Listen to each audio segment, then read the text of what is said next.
So greetings once again, and we are formally starting the discussion on a very powerful topic. Before that, I would like to introduce my panelists to all of you. My first panelist today is Mr. Mujtaba Zaidi. Hi, Mujtaba. Mujtaba Zaidi is an educationist and a social entrepreneur by profession. He's the founder and executive director DNA, a youth-led social enterprise that promotes creative learning opportunities among children and youth through arts and design. He's also managing a portfolio of 850 as the Network Engagement Coordinator, Queen's Commonwealth Trust, UK. Welcome, Mujtaba. With him, we have Ms. Tazeen Hussain.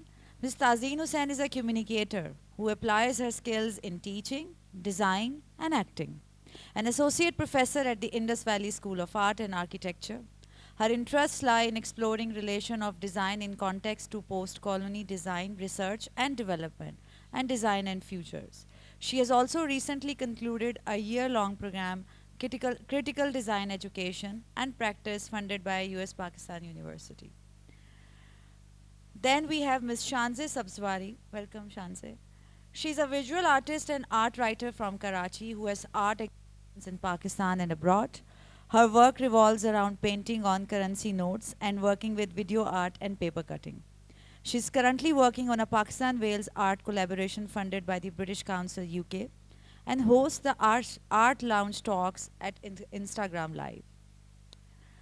And then we have Mrs. Professor Salima Hashmi. Ma'am, welcome. She's an artist, curator, and contemporary art historian and was the founding dean of Mariam Daud School of Visual Art and Design at BNU. She has held the position of principal at NCA. She is also the author of the book Unveiling the Visible, Lives and Works of Women Artists of Pakistan, and co-authored the book Memories, Myths, Mutations, Contemporary Art of India and Pakistan, to name a few. She was awarded honorary doctorate by Bath Spa University in 2016 and was awarded the title of Professor Emeritus from BNU. She is the council member of the Human Rights Commission of Pakistan. Thank you for joining me in welcoming my panelists. We are talking about reshaping the future. We are talking about how the art degrees, are these the luxuries societies can never afford? It's a myth or a reality. So starting from perhaps Mujtaba. Mujtaba, being an educationist and having belonged to an artist family, I think art is in your DNA.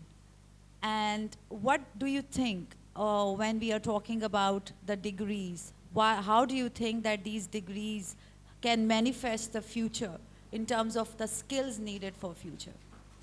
Thank you, Saima, and thank you everyone for joining us today.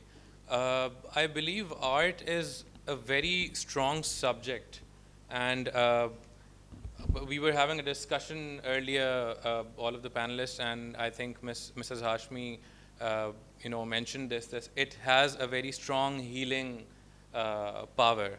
So I think for me, I believe art is a universal language, and even though I'm not an artist myself, but as you said that I belong from an artist family and I am really fond of arts because I really love creativity. And as an educationist, I think that art is integrated in every other discipline. And if it is taken out from those disciplines, I think those disciplines will actually lose its value, their value. So I think an art has a very strong relation with the 21st century skills. And as an educationist to the students, because I also headed a PBL school for about 3 years, and I've seen this, that you cannot take out arts from the core subjects because it helps you develop creativity, communication, collaboration, and critical thinking skills. And any of those skills absent from any of the disciplines will have a lot of repercussions that, so I believe that, art degrees are really essential and a really important part of the education system.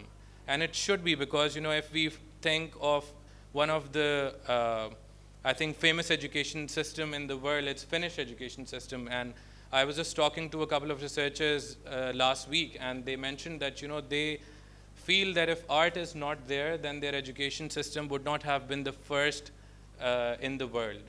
So I think we Oh, should that's a learn from powerful them. statement. That's a very powerful Yeah, so I statement. believe degrees are really important. Art degrees are really important, and I'm sure other panelists will definitely, So, they can agree or disagree. That's yeah, totally we'll fine. come to this. We'll Yeah. come to this. And we'll talk about this, that it's a reality or a myth. Is it affordable or not? But let's talk about, you have talked about very well about the skills needed. And you have also talked about the skills which art actually helps in manifesting. You've talked about collaboration, you've talked about communication, you have talked about critical thinking. I'll take a pause here and I'll shift to Mrs. Hashmi. Mrs. Hashmi, Mujtaba has mentioned about art being a language which is needed everywhere. And he has also mentioned some skills which actually art helps in flourishing. I will come to you and ask you that how shaping the future, shaping the society, what important role art plays? I think we need to ask ourselves what kind of societies do we want to be, number one, and what kind of society do we want to be, and what are going to be. I think one of the things that we are very well aware of is the fact that every morning when you wake up and you turn on that thing that you just told us to turn off, there's an image there. And somebody thought of that image, somebody constructed that image, somebody gave you a vast array of images from which you chose one. This is a world in which images are all around us and they are extremely powerful. Who decides what those images are? How does a society cater to that need to have those images? If we look at human history, from the time that we call ourselves Homo sapiens, the images were there. They were done on the walls of caves. That is how we know our histories. And they've continued to be part of all societies. So therefore, as a society, it is undeniable that we need images. If that is so, then when a parent, because inevitably it is about parents deciding what their children are going to do, when a parent decides that the child is going to be a doctor or an engineer and neglects the fact that a world cannot exist without images, I think they're doing themselves a disservice and they're doing a disservice to that child. We've heard previously in the session about how to make that match between school education and higher education. I think we also have to decide how to make a match between the human being, the child, who's soon going to be the adult and is also going to be our future. How do they decide as to what their aptitude is? And if their aptitude is to do with the making of images, with the making of things that construct our world. Everybody here is sitting on a chair. So who designed that chair?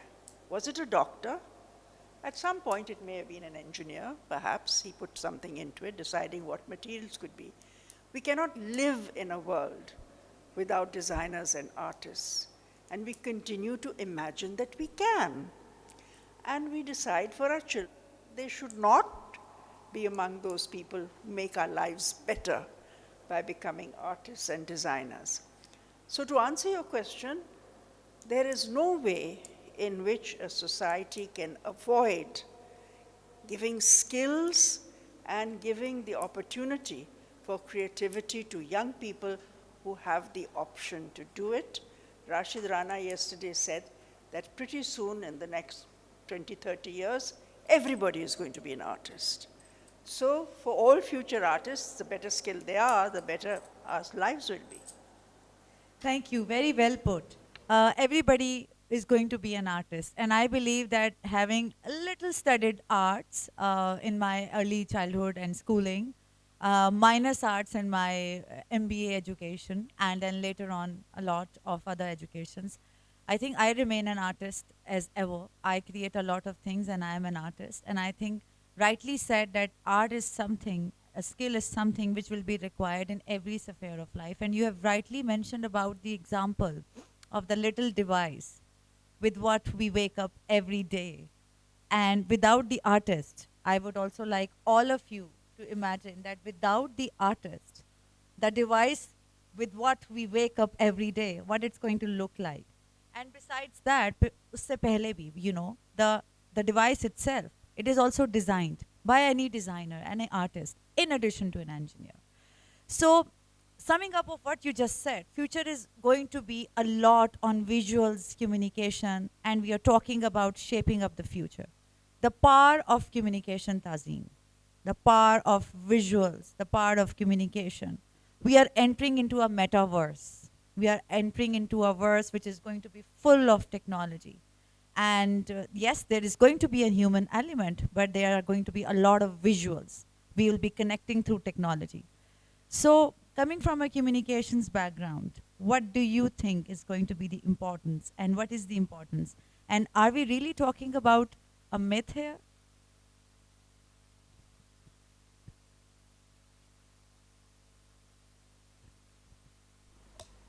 अब आ रही है आवाज़ ज़बरदस्त सही है so thank you for that question थोड़ा सा expand करते हैं ना इसको कॉन्वर्सेशन को so communication and visual imagery visual images to do what? We've spoken and Mrs. Hashmi's just talked about what we see on our devices, what we are exposing our children to, who's making the decision on those images, what are we feeding people, right? The power of the visual needs to be harnessed in context to what we need today.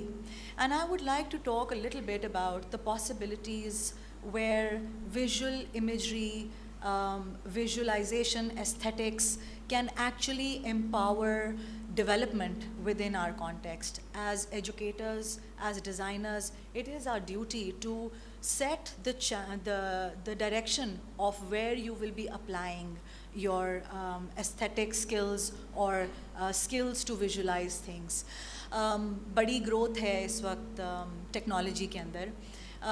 Two projects that come to mind for me these days are both actually, interestingly enough, in technology, and one is primarily for education, so it's ed tech, and the other one is ed tech for special needs. Maqsad, an app, an ed tech platform based in Karachi, which is catering to intermediate and matriculate students, transcending or trying to transcend the barriers that they encounter within public school education. Great work being done. Who is the team of Maqsad? It's primarily composed of, yes, technological experts, but they are collaborating with visualizers, with designers who are putting a face to their message, to their content, which is going to be consumed by the students of intermediate and matriculate, so that it makes sense to them and helps them in their education. So collaboration की हमने बात की, ये teams multidisciplinary ही होंगी, उसके बगैर काम नहीं हो सकता. So art has to be in sync with education, with technological experts, with coders, जिनसे हम सब बड़ा घबराते हैं. And then in multidisciplinary teams is where you can actually set directions for the future. The other one that I would like to talk about is Wondertree. Wondertree is an edtech platform which is producing games for children with disabilities, learning disabilities. Again, multidisciplinary teams composed of medical practitioners, dyslexia experts, autism experts, and visualizers, designers, animators, filmmakers. These are the people who are driving that platform, and these two companies are pretty well known. I mean, if you Google them, you will find out the kind of work that they're doing. So it's very important that we sort of like also look at the conversation around what design and art degrees can enable in future. We can actually think of a fantastic future for our country. So Absolutely. this is what I wanted to say. Thank you, Tazeen. Absolutely right. By having thought of the degrees which can offer design and arts and can enable a lot of our youth to produce what is required by future. So having said this, that means that it has to be portrayed really as a serious career. Because Yes. what we see in future, what is technology requiring in future? What is the education system look like? What does the society has to offer? So that means it has to be taken as a serious career option. That means that education, the academia has to work on the degrees. That means that we have to showcase it as a career. But Shanse, you have been speaking to a lot of people on your Instagram live program, and you have been talking to a lot of artists. Um, Tell us about your experience of speaking to them and how it is perceived as a career in today's world. And let's talk about it, that how we can navigate this perception into the future. So I'm a visual artist and art writer, and my practice is basically freelance, which means that I don't have a 9 to 5 job. I have the studio at home. I work from that studio, and I have art exhibitions, and that's my primary source of earning. So I'd like to talk about some of the myths surrounding fine art, जो कि unfortunately आज भी हमें सुनने को मिलती हैं. We would have thought that people's thinking has changed, but still I hear from a lot of people, my own friends who are my own age, that fine art isn't a substantial career, or it isn't a career at all. I had a mother's friend who was a corporate lady actually correct me कि मैंने कहा मेरे career में ये वो होता है, she's like, but तुम्हारा career नहीं है. And so I mean, and she genuinely believed that. So I think that सबसे बड़ी चीज़ ये है कि and I perhaps don't blame people. There is actually a lack of awareness about what the potential of this field is. A lot of people say कि हाँ तुम तो अपने आप को busy रखने के लिए art करती हो, and I'm like नहीं, ये busy करने के लिए नहीं होता है. पूरी industry है ये. Industry ऐसे है, इतने लोगों को employ करती है. You know, you have the artists who are earning, you have the curators who earn a commission, you have the gallery owners, you have the framers, the writers. They're all earning through art, and collectors who buy the art, of course. एक तो ये चीज़ अगर बदल जाए, because art का इतना ज़्यादा potential है. So I host the art lounge talks on Instagram Live, where I interview creative people from different fields for this very purpose, कि लोगों को पता चले कि और क्या fields हैं apart from, you know, the very esteemed doctors, engineers, accountants, finance people. These fields are wonderful, but और क्या है हमारे पास, उसके potentials क्या हैं? And there's so much potential. Even if you're someone who's done a fine art degree, you can go into so many different things. मेरे batch में कितने लोगों ने graduate किया fine art degree के साथ. Some are still pursuing art, others are actors, some have actually gone into graphic design. दूसरे लोग जो हैं वो writing में जा रहे हैं, teaching में जा रहे हैं. And actually, yeah, there's so many things that you know you can do. And art does offer you that flexibility that you because आपके पास एक लिहाज से you have to make your own time, so you can manage it. कि अच्छा मैं ये भी साथ साथ कर लूँ. And in today's world where the social media is also bringing up new careers, you know, as bloggers and influencers and all of that, आप वो भी साथ साथ कर सकते हैं. So the potentials are endless basically. And एक और चीज़ मैं ऐड करना चाहूँगी, एक और myth है, which is that artists are starving, या फिर they're only gonna earn after, मतलब उनकी value तब बढ़ेगी when they've died. That's not true either. My father is an artist. He used to be a civil engineer, but around 11 years ago he switched completely to fine art. तो वो अपने studio में काम करते हैं, मैं अपने स्टूडियो में काम करती हूँ, हमारा घर आर्ट पे चलता है. And ये भी नहीं है कि only privileged people can sustain themselves in this career, कि अगर आप already wealthy background से आते हैं, ये भी सच नहीं है, क्योंकि I know so many of my own teachers who came from smaller towns, not wealthy backgrounds, and they are entirely running their homes on art. Yeah. And it has a lot of potential. So Great, that's great. So what you are suggesting is that the perception needs to be changed. Yes. The perception has to be changed, and there has to be more. We have to showcase a lot of success stories. So I can see a lot of consensus from my panelists, where we are talking about that in any sphere of life, when we talk about the future has technology, the future has human element, the future needs to have empathy. So that means art remains very important. But we'll come to you how it can be embedded into the education. Before we do that, thank you for elaborating the misperception that artists bhooke mar jate hain and all of that. But then how to create the success stories around this particular skill set or degree program that society needs. So consensus is there. Let's now talk about what can we do in our bit in the society where we can improvise things to nurture it further. Mrs. Hashmi, coming to you. If I ask you, we have agreed that this is a need. We need to produce people who can learn arts in every sphere of life, who can actually qualify in art degrees. But how to change the mindset? How to enable a kid to choose this career? How to showcase that kid that this is where this is a need in the future and you can do this in the discipline. So what needs to be changed from the society perspective? I recently came across a book that's just been published, which really fascinated me. It's a book which is in two parts, written by two women, scholars, designers, artists. The book is called Interdisciplinary Thinking for Schools, Ethical Dilemmas. It's by Dr. Meredith Harprout and Sarah Riaz Khan.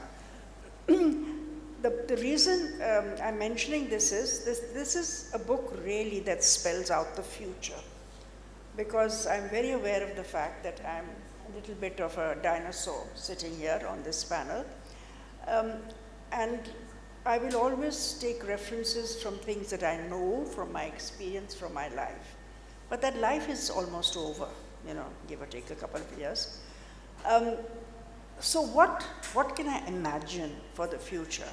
And that is, I think, what one expects this panel to do. When you're talking about how do we develop the needs and the understanding in a society so people fit in.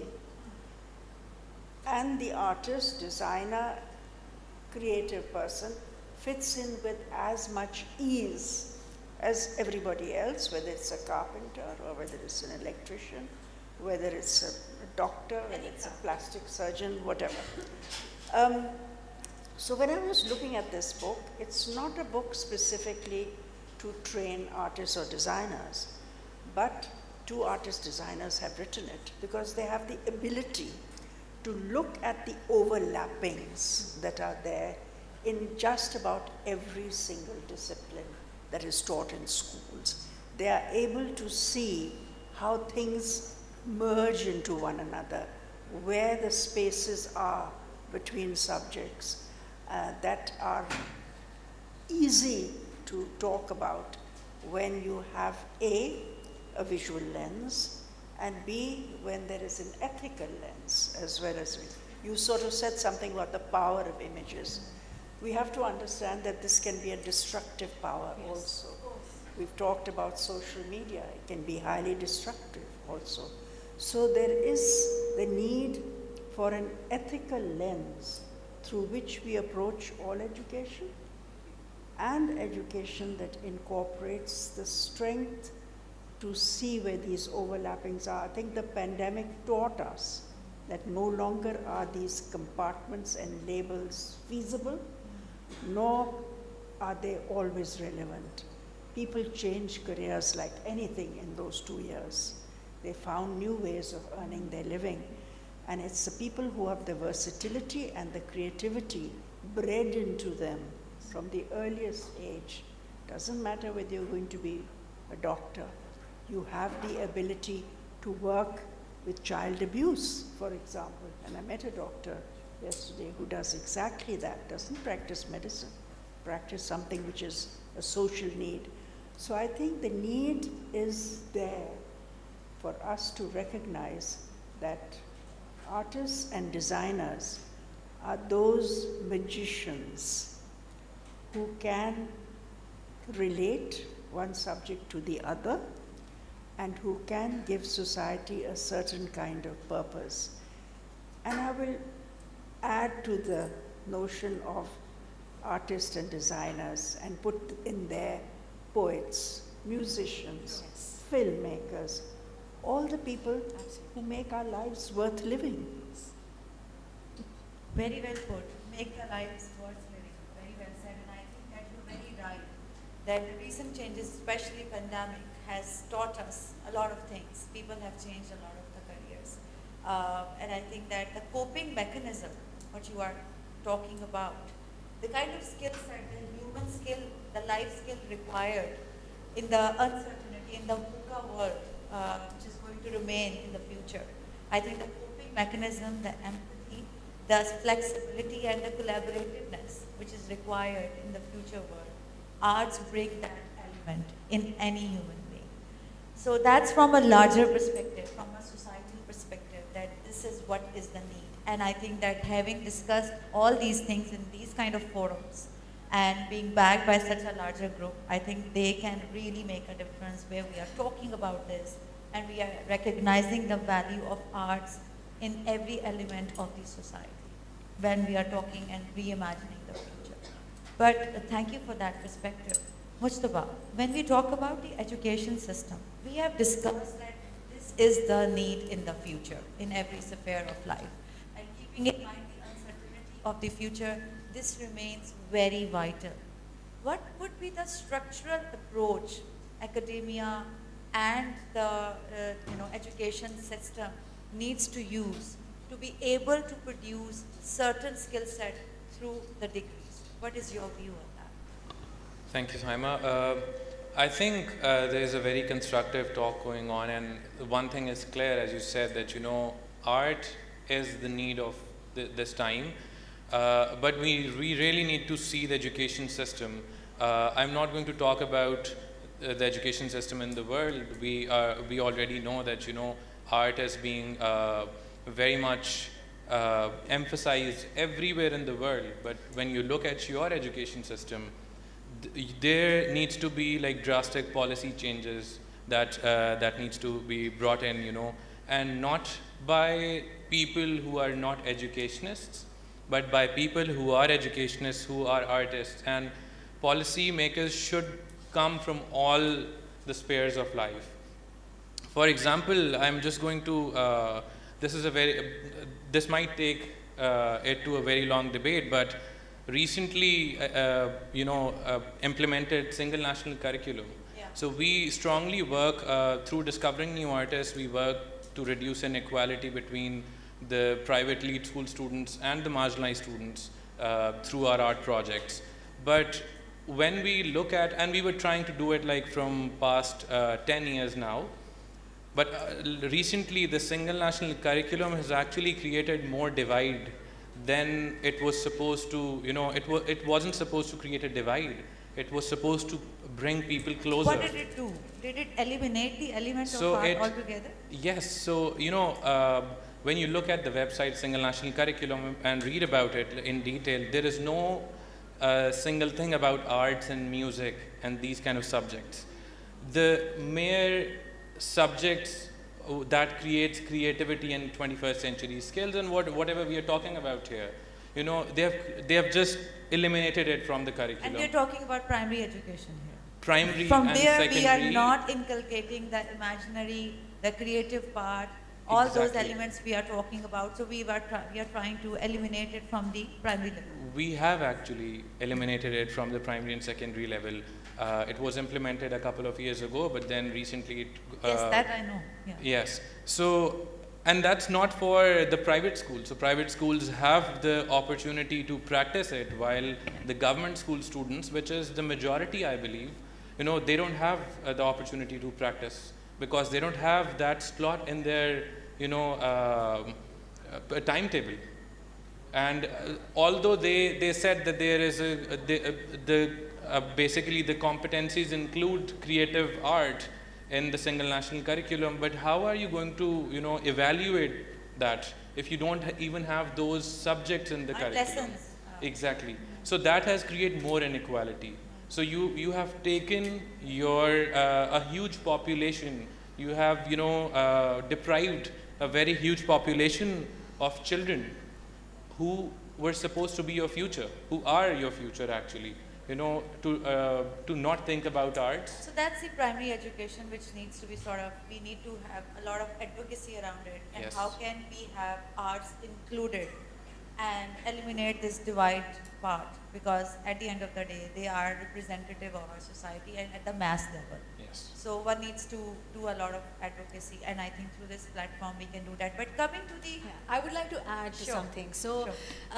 बिल्कुल pertinent point है single national curriculum ने किस चीज़ को निकाल दिया जहाँ पर हम उस चीज़ के बारे में सोच रहे हैं कि क्या चीज़ निकल गई एक अपॉर्चुनिटी भी है अपॉर्चुनिटी अब मैं कहूँगी कि यहाँ पर आर्ट एंड डिज़ाइन एजुकेशन और art and design as a field comes into play so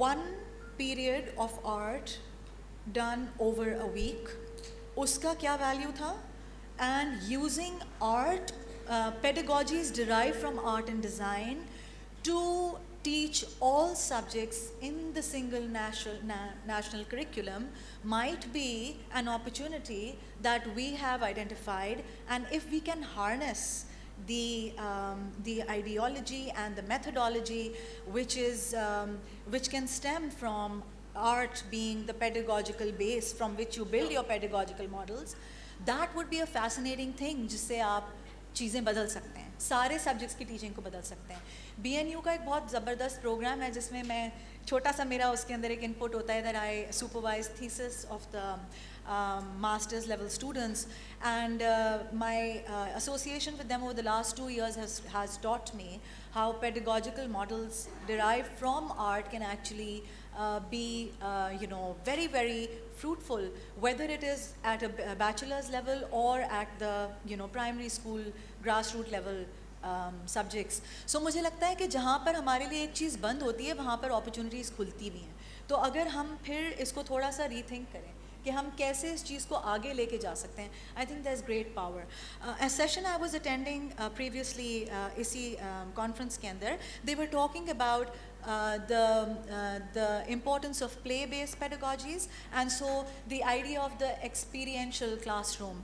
Art and design के अंदर जो हमारा studio होता है, वो क्या होता है? That is exactly.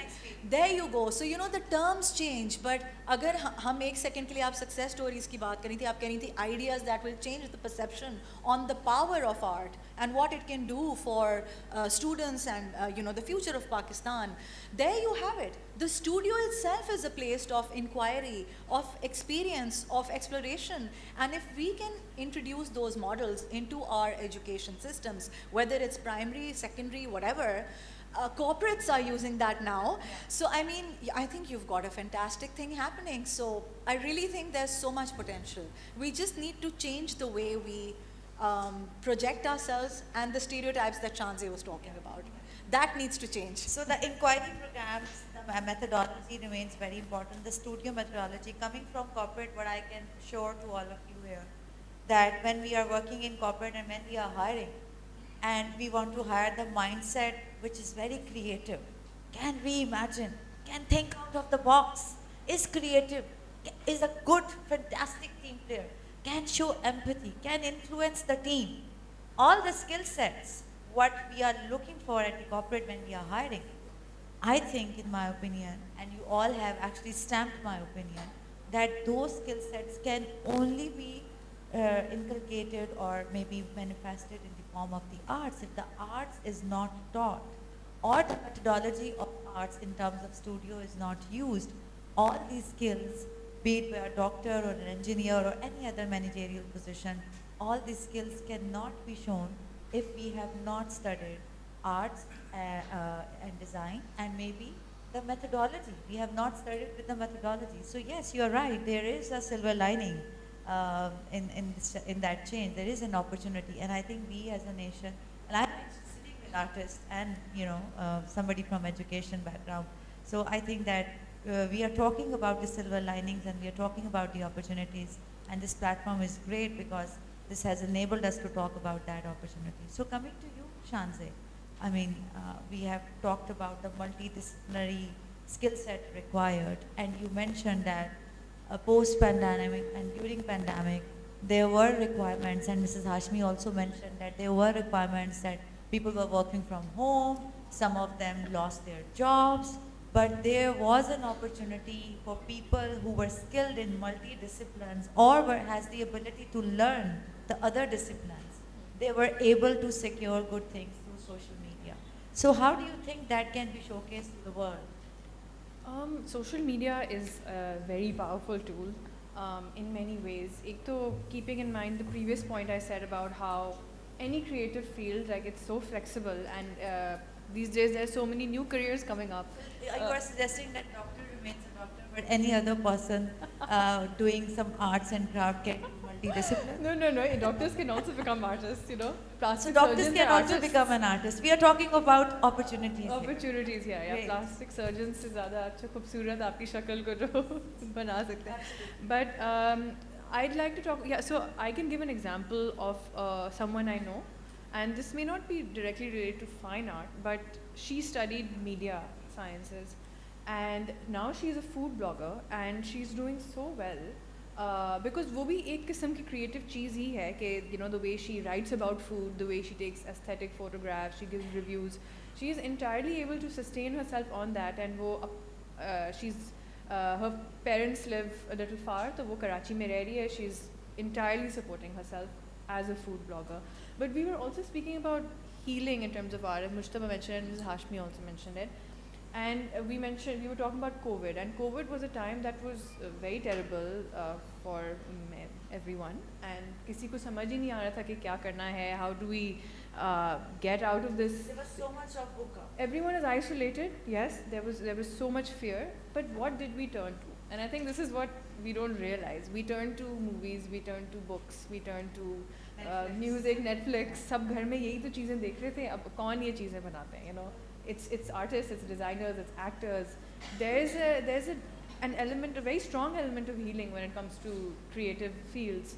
Only yesterday in the car I was speaking to this lady who was telling me that she runs this center जहाँ पे वो again therapy वगैरह होती है बच्चों की, and there was a child who was unable to tell her parents and parents didn't know at all. That child came to her center and she drew something जिसके through it was basically art therapy, and through that the woman realized that she had been abused and she could never talk about it with her parents or anyone. She couldn't articulate it, but she drew something that revealed that, and uske through pata chala, inko pata chala कि अच्छा something happened to her. Then she informed the parents and stuff. So non-verbal communication, मतलब जब हम बच्चे होते हैं, I think everyone starts drawing, coloring. It's such a lovely way of expressing yourself, and then you can take it to the professional level, and it is healing, it's cathartic. And, yeah. So yeah, you are actually referring to the power of healing, and Yeah. you are saying that it has to do a lot with the artistic mindset, and Yes. you know, power of art can ever make you to heal. Yeah. And talking about the COVID, and I'm just Oh, coming to I have to say something So, in between. I I'm am being coming really to you. mean and So just we were judging. discussing about something related to mental health. Yeah. And हाँ, तो मैं कह रही थी power of healing and power of dealing. That's the other point, Ooh, okay? that's Yes. So I'm a mother. My littlest one, 16-year-old, who wanted to drop literature. O levels का time आया, उसने कहा मैंने literature नहीं पढ़ना अम्मा. It's very difficult. I'm not scoring well. This that. अम्मा ने कहा you cannot drop literature. But why can't I drop literature? I said Rishu, the thing is going to be कि literature मुझे ये नहीं है कि तुमने उसके अंदर ओथेलो पढ़ा या शेक्सपियर पढ़ा क्या पढ़ा, but it will teach you to be okay with your emotions, how to navigate your emotions, how to deal with people, how to develop a better understanding of things around you. And that is very, very important for children these days who are living in these times of turmoil. So it is not just because we want the healing to happen. Healing का तो बहुत काम है, लेकिन dealing भी आपको सिखाएगा. So I'm saying literature, but the same goes for, like Mrs. Hashmi said, whether it is music, whether it is poetry, whether it is art, whether it is any of these fields, they will teach you how to deal with your own emotional stresses, XYZ, and will be able to help you navigate your life better. Stress at the workplace, how do you deal with that? So उसकी एक ये भी है. So healing I and think dealing. that you are talking, yeah. So power of healing and power of dealing. That's a good takeaway. I Sure, to sure. tell a story. Please, by all means. And I'm sure there may be some people here who heard me tell this story. But it's a story that's very close to my heart, and I keep repeating it. Many, many, many years ago, about 100 years ago, when I used to teach 5-year-olds in England. And there was one boy who was a terror in my class. We all have a couple of them in the class.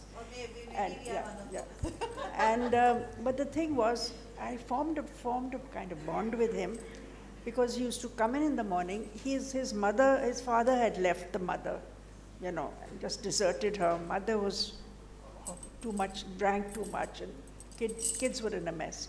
He used to come in the morning full of anger. So the classroom was set up so children could come and choose their activity. So along one side, there were these sheets of paper and paint. So he used to come in, head straight for the paper, take out a brush with black paint, and he used to draw these 4, 5, 6 lines. And when I asked him, David, what have you made? He would say, my apple tree. Okay. Apple tree with like 4 black lines on it. And this used to go on week after week after week. Coming in, drawing these 4, 5, 6 lines in a fit of anger. What is it, David? Every time I would ask, it's my apple tree. Then he would go and do other stuff. One day he comes in, takes it, begins to make the tree, and then puts a brush in red paint and makes a round circle. So I said, oh, David, tell me about this. He says, it's a red apple. Pause. Then he looks at me and says, my dada came home. For me, that moment of realization, the power of that activity to tell the world as to what that child had been through and what had happened in his life. I have never forgotten it. I've held on to that for many, many years when dealing with students that one does who have their own stories, and using this knowledge and this way of expression to make people's lives better, for helping them to understand themselves, for helping us to understand them, and hopefully to create a space for education. Thank you. Thank you for sharing this powerful story.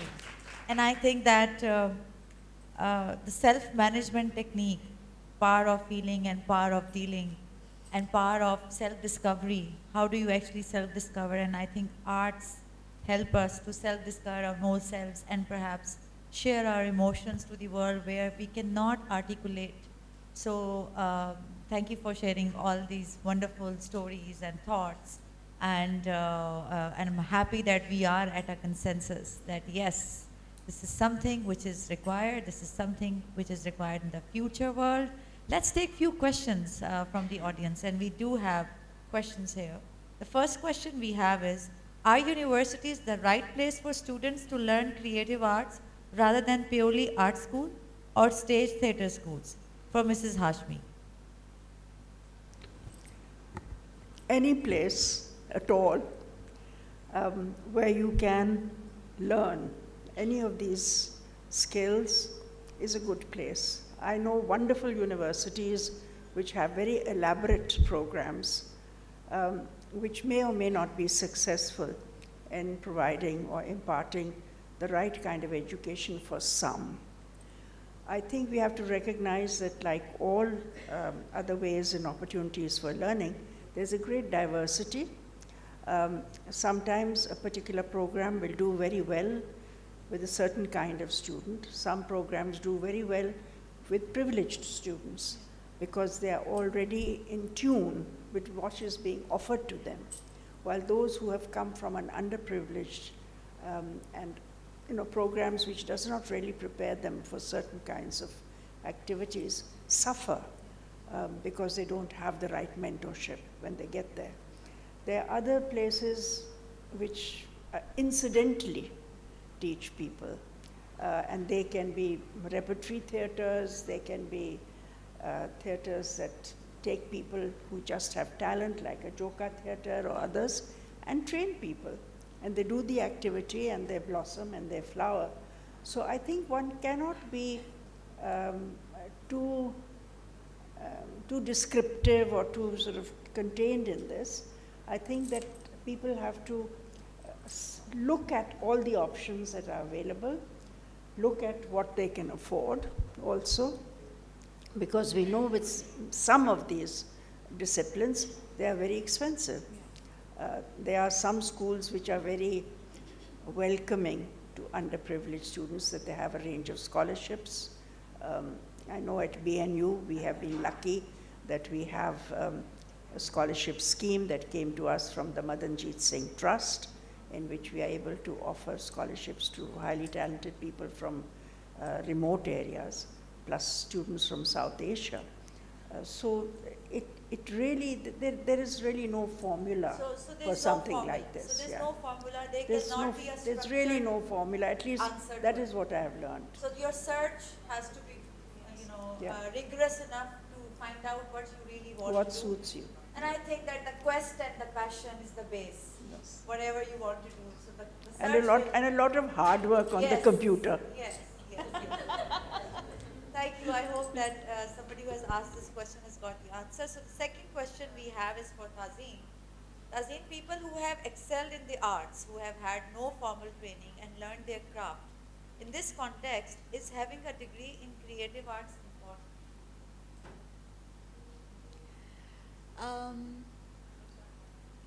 हाँ, ये question है जो हम भी अक्सर सोचते हैं और इसके बारे में बात होती है. मेरे हिसाब से डिग्रीज़ हमें क्या प्रोवाइड करती हैं, सवाल ये होना चाहिए ना किस चीज़ में है, वो अभी एक सेकंड के लिए हम छोड़ दें. We have examples of people around us who have learned on the job and then gone on to, okay, so I can give you the example of my own father. Say I'm the daughter of Talat Hussain, the actor, television pe, Pakistan ke well known. So he started his career as an actor and then he went on to polish his skills of acting by going through a formal training school in UK. और उनसे सवाल ये किया जाता था कि आप पाकिस्तान में इतने बड़े एक्टर थे और आप अपना पाकिस्तान में एक्टिंग करियर को छोड़ के यूके में क्यों आए और आकर यहाँ पर अब आप डिग्री कर रहे हैं और यहाँ पर आप टेबल्स भी वेट कर रहे हैं, मतलब he had to sustain himself while he was in UK, so he was also waiting tables and then working at Wimpy's and other places. But for him that qualification and that degree was important, and I think that's where I learned or acquired my ideas of the importance of education, any educational experience, when you want to hone and polish yourselves to reach the next level, right? So I think this is where it comes into play. You might have a natural gift which you should totally polish. ज़रूरी नहीं है कि वो degree में जाकर या किसी formal institution में जाकर आप करें, लेकिन उस चीज़ के साथ सस्टेन करना, उस चीज़ को पॉलिश करना, उसको सीखना, वो बहुत ज़रूरी है. आप किसी उस्ताद की शागिर्दी में आ जाएं, आप अपने पैशन को कंसिस्टेंटली प्रैक्टिस करें, वो पॉसिबिलिटी हो सकती है. आप किसी इंस्टीट्यूशन में जाकर अपने आप को एफिलिएट कर लें और उससे सीखें, लेकिन that consistency, polishing your skills and setting a bar for the next level and then the next level, and that's important. So that can come from any of these, but I think it's important to have that direction. Can I just add a line to that? Yes, please. You're absolutely correct. So if you're just focusing on fine art, for example, I studied from an art school. I did my master's also in fine art. My father is an artist and he's self-taught, so he did not learn art from anywhere, but he studied engineering and then he switched to fine art as a career. And हम दोनों जो हैं, we work as artists. And as Ms. Tazeen said, that you need to strive towards learning in any way that you can. So what I saw in my father was that while he didn't have formal training in fine art, he would keep experimenting consistently. He works way more than I do. Canvases भरे हुए होते हैं कमरे में, कुछ try हो रहा है, फिर कुछ try हो रहा है. And then like in any field, you not only need to produce work, but you need to also create your networks and connections. So I learned that from him. आप एक artist चलें, आपने काम ज़बरदस्त बना लिया. How are you getting it to people? You will have to create your relationships with galleries and other art people. So I saw him do that. it mustn't have been easy because I don't know कि for a person कितना welcoming होता है art world, but he did it and he मेहनत वो A to Z वो करते गए and he has a good name. Yeah, So yeah. so are you saying that if you have done a degree, it becomes easy in the initial years? And Yeah. if you haven't and you have experimented and you have experiential learning, Yeah. you run with experiment, you learn Yes. with experiment. So You that have- becomes a longer route. You need to have more passion about Yeah, it. You have to exactly. have more patience Exactly. to deal with the world. Yes. Perhaps. Yeah, बिल्कुल बिल्कुल. I would say that degrees give us a lot, but also after you've received the degree, there's still a lot more that you need to do that Yes. you also learn on the job. Like while you're done with it, but अब next step क्या है, लोगों तक कैसे पहुँचाएं, वो आप on उस पे ही learn करते Yeah, हैं once you're done. I'll take this perhaps last question, but उससे पहले I can just make a comment, and obviously I will discuss my corporate experience here. Really, degrees don't matter, if I have to say like that. To excel in life, degrees don't matter. They do matter while you are entering into a system. They do matter because the system requires a certain skill set or a qualification. In life, I think what matters the most is the mindset, the learning mindset, the positive mindset, and a can-do attitude. That matters the most. If we have to excel in whatever we want to do, artist or anything else, I think the learning mindset matters the most. So yes, degrees are important, but if you have a lot of resilience in learning, you can do it without degrees. All right, so we have the last question. Do artists get into a non-art school to drive the creative mindset? So I think the question is creative mindset. But you have already answered. I have already answered. Oh, okay. So what is a creative mindset? Let's talk about it and let's conclude our discussion. The creative mindset, which is the requirement of the future by all means in creating everything, in manifesting the future. But what is that? Let's conclude our 1 minute or maybe few second discussion on creative mindset and let's conclude this discussion on that. Mrs. Hashmi. A creative mindset is the one that finds new answers to old questions.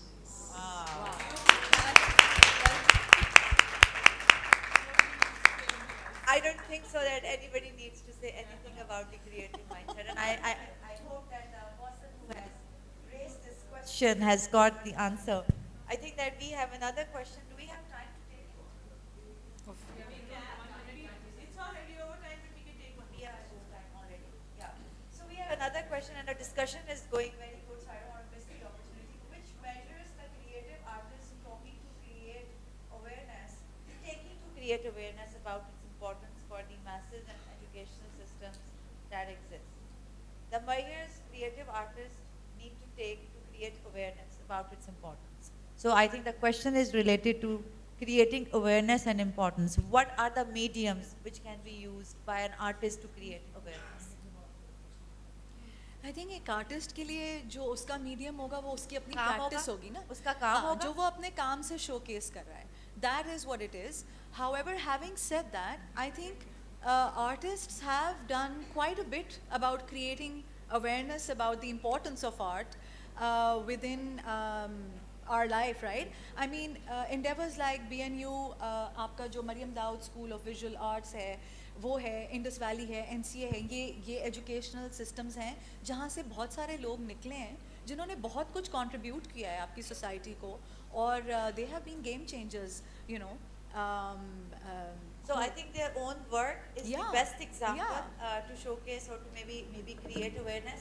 Absolutely. But I think as a society also, or institutes also, or organizations also, we have a responsibility to Yes. create that awareness, and this is where we started the topic.